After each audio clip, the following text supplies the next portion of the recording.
Talking of tough, we got with us a business owner who had to rebuild 6 restaurants on Long Island after Hurricane Sandy.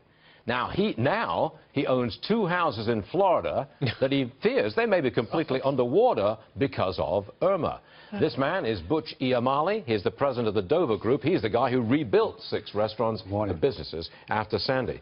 Okay, now you've got 2 houses. You fear there's damage. You don't know for sure. We can't tell. There's a curfew. People can't go there. I don't want to put my friends in harm's way to go look at my home. Of course. I'm hoping that today somebody will go there and give me an idea what's going on. Okay, now you're going to rebuild? Yeah. If you find damage, you rebuild? Of course. It's, you know, these are my homes for many years, and I want to use them. My family uses them. It's great. Look, in Texas and in Florida, the damage is obviously significant. Oh, it's the insane. money to rebuild will come from either the taxpayer, the insurance companies, or from private sources. You're going to use your own private money. Most people have to use private sources. By the time you get the money from the government or you wait for somebody to help you, it's too late. Things will get further ruined, and where are you going to live? Well, you've taken a giant loss. I mean, if you've got damage on 2 homes, what, in Boca and Bal Harbour, that's where they are? One's an apartment, one's a home, yes. You've got a big loss there. Insurance probably ain't going to do much for you. If you could even get them on the phone, and when they're going to come down, what are they going to actually pay you for, and everything becomes a whole hassle. We'll try. And you don't have flood insurance? No, no. It wouldn't much, it's very expensive. It wouldn't, you know, it doesn't make sense to get flood insurance. It only covers a few things that are attached to the house, like a boiler. For the amount of money that you pay for it,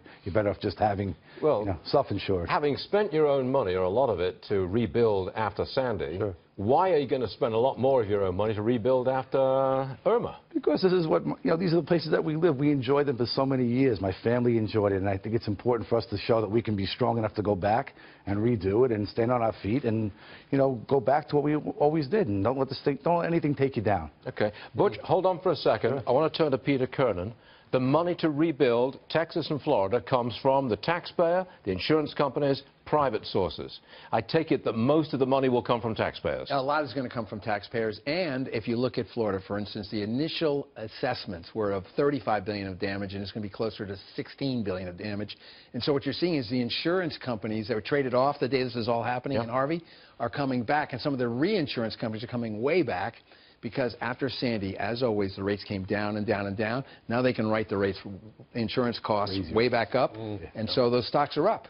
It's crazy stuff. I heard you say that crazy stuff. The rates from FEMA rates for flood insurance are out of control now. For a simple house, it could be $6,000 or $7,000 on the South Shore of Long Island. But that's legit, isn't it? I mean, you're taking risk building in a zone where you can get flooded. Well, we were there before Sandy came, and insurance rates then were $400 and $500 a year.